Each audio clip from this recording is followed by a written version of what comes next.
fin du monde sera-t-elle une fin? Dieu mettra-t-il notre pauvre monde à la casse? Dies irae, dies illa. Je ne me résigne pas, Seigneur, à ce massacre universel. Dis-moi ce que tu feras de ce monde si beau, de l'humanité sortie de tes doigts. Lecture d'un texte du Concile œcuménique de Vatican II. Cieux nouveaux et terre nouvelle. Nous ignorons le temps de l'achèvement de la terre et de l'humanité. Nous ne connaissons pas le mode de transformation du cosmos. Elle passe, certes, la figure de ce monde déformé par le péché. Mais, nous l'avons appris, Dieu nous prépare une nouvelle demeure et une nouvelle terre où régnera la justice et dont la béatitude comblera et dépassera tous les désirs de paix qui montent au cœur de l'homme. Alors, la mort vaincue, les fils de Dieu ressusciteront dans le Christ, et ce qui fut semé dans la faiblesse et la corruption revêtira l'incorruptibilité. La charité et ses œuvres demeureront, et toute cette création que Dieu a faite pour l'homme sera délivrée de l'esclavage de la vanité. Certes, nous savons bien qu'il ne sert à rien à l'homme de gagner l'univers s'il vient à se perdre lui-même.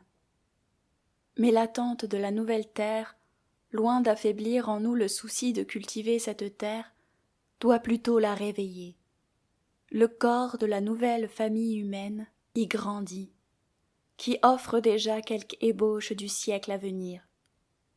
C'est pourquoi, s'il faut soigneusement distinguer le progrès terrestre de la croissance du règne du Christ, ce progrès a cependant beaucoup d'importance dans le royaume de Dieu, dans la mesure où il peut contribuer à une meilleure organisation de la société.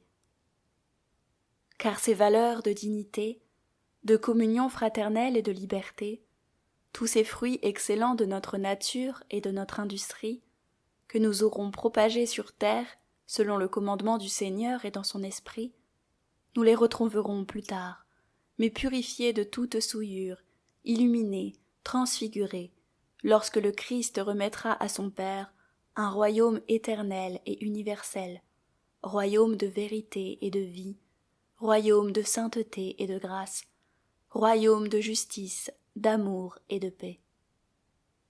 Mystérieusement, le royaume est déjà présent sur cette terre. Il atteindra sa perfection quand le Seigneur reviendra. Prière. Hâte-toi, Seigneur, ne tarde plus. Assiste-nous par la force d'en haut. Que les joies de ton avènement relèvent ceux qui ont foi dans ton amour. Toi qui règnes avec le Père et le Saint-Esprit, maintenant et pour les siècles des siècles. Amen.